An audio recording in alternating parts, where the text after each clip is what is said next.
In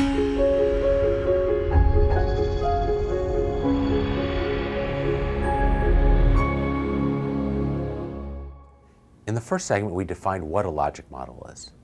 Then we talked about how you'd use a logic model. In this segment, I'd like to talk a little bit about how you actually go about building a logic model, and I'll give you some examples. I think it's the best way of showing you what the process might look like. So let's take a look at an organization out west in the U.S. called First Descents. First Descents is a cancer-serving organization that tries to help people who have been diagnosed with cancer reclaim control over their lives and have a more positive outlook about their recovery. They do so through a series of kayak trips, mountain expeditions, community events. They do all types of wild jumps with bungee cords, all kinds of external outdoor activities aimed at empowering and making people feel good about life. Now, this organization is a new organization. At least when they constructed this logic model, they were only a couple years in. And they started out with defining the kind of activities. That was the easiest thing for them to start with. And so when you construct a logic model, you don't always have to start on the left or on the right with the impact claim. Sometimes you can start with what you know, which is what they actually did. So they started by defining core activities, and then they went to the left and said, what do we actually need to get to those inputs? And then they started defining the fact they needed the campers, they needed staff, board, volunteers, they needed donations, event revenue, all types of other resources that they would need to make those activities possible. So they had the front end of the model, the inputs and activities. Then they turned to the kind of question, well, how do we know if we're getting an effect? How do we know if we're having results? Then they went to their data, and they had been collecting a lot of information about the outputs of their programs. And they had data on the number of campers, the number of camps organized, the number of camp days, the number of locations, the diversity of the campers, the number of returning versus new campers, the number of messages exchanged on their internet boards. All types of counts were actually present in their data, and they pulled it out and entered it into their logic model to kind of give a sense of, well, if we do all these different activities, how do we know how much we're doing? And a good logic model like this one has a connection. If you look across, you can track from activities to those outputs. For each one of those, there's a metric. Now, outputs tell us how much work gets done, but they don't tell us, did the world change? Did we affect anyone or anything? That's where First Descent started and say, well, we have two types of outcomes, short-term and longer-term outcomes. On the short-term side, they want to help the people who are between the ages of 18 and 39, that's their target group. They want to help them build new skills, develop a new sense of confidence, a connection, a new network. They want to give them a sense of release and the fact that they can operate independently without a crutch. But longer term, they want to do something a little different. So they defined a different group of outcomes that were a bit more long-term, stretched out into the future. They want to build confidence, allow people to breathe and have a sense of control, turning cancer victims into survivors and people who have a sense that they can extend and control their lives. So outcomes, they broke down, I think, usefully into two categories, short-term and long-term. But then the challenge for them, actually, as a new organization, was to simplify and state the impact. Here they struggled a little bit to narrow it down. They had a number of different possible ideas about the impact because all of them were on the table. They wanted to define and draw attention to this cancer population, which wasn't getting as much attention as others, this 18 to 39-year-old population. They wanted to change the perspective of people about cancer. They also were interested in creating a movement of these 18 to 39-year-olds, a national movement of people who wanted to fight back and regain their independence and sense of confidence. And finally, they had a broad goal of contributing to the broader movement in the cancer community of reducing the impact, the psychological and physical impact of cancer on society. So this model has a lot in it. It has a lot of data in it, but in one place you can look at this and get a pretty good sense of what this organization is trying to accomplish. Let's take a look at another example.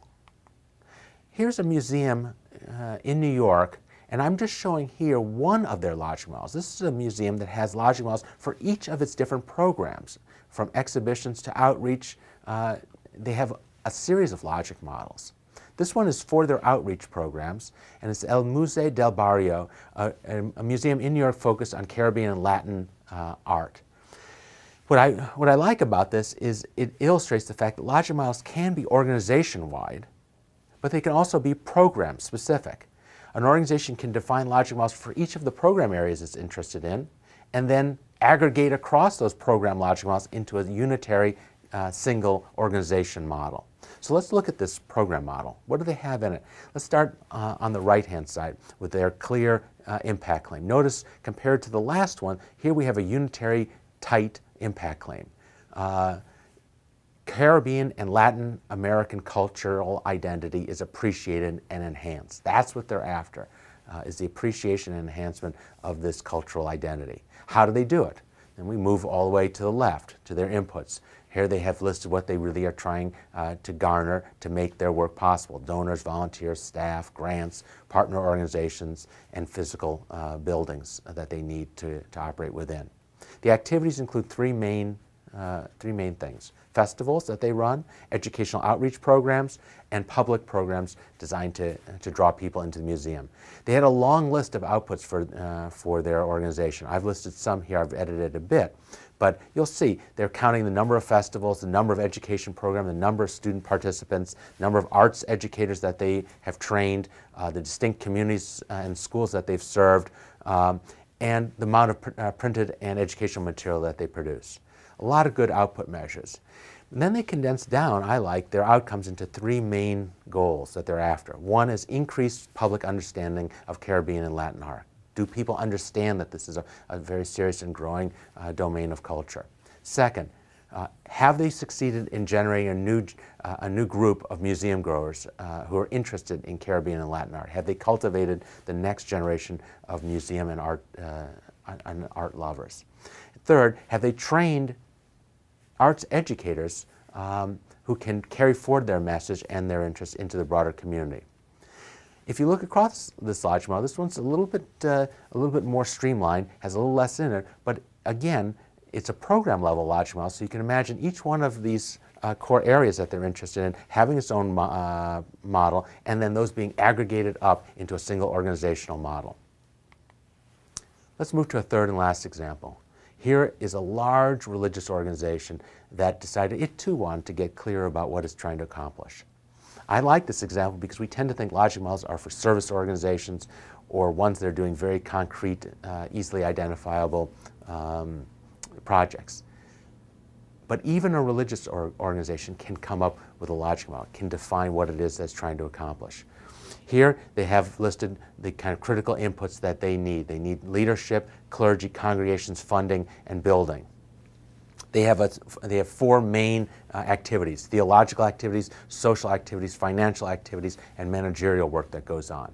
Now, what was unusual about this organization as they developed their logic model and they went into their data is they had a phenomenal amount of data on outputs, unit counts, from the number of people attending church to the number of people who give. They had minute breakdowns of all kinds of output measures related to the work in their congregations.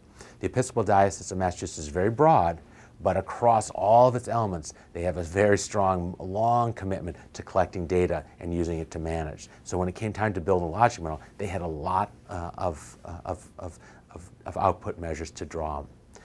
Then they came to a more difficult task, which was to define, well, what is the outcome that we're actually trying to produce? And here they came up with 5 critical outcomes.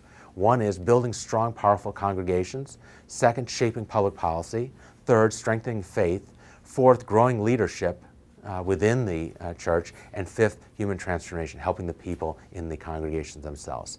Finally, there was an interesting moment when they constructed this logic model when they asked, well, what does it all amount to? What are we trying to achieve? And there, they came up with a very simple impact claim. And it was actually given when I was working with them on this logic model. It was given by the bishop, who stood and said, I know what the impact claim is. It's a just and peaceable kingdom. And when the bishop declared that to be the impact statement, everyone agreed, and we moved right along. But it's a broad impact claim, but it's one that captures the ambition of this organization. So across all different types of organizations, from programs to whole organizations, from social service to arts to religious organizations. Anyone can construct a logic model, and I think they can benefit from it.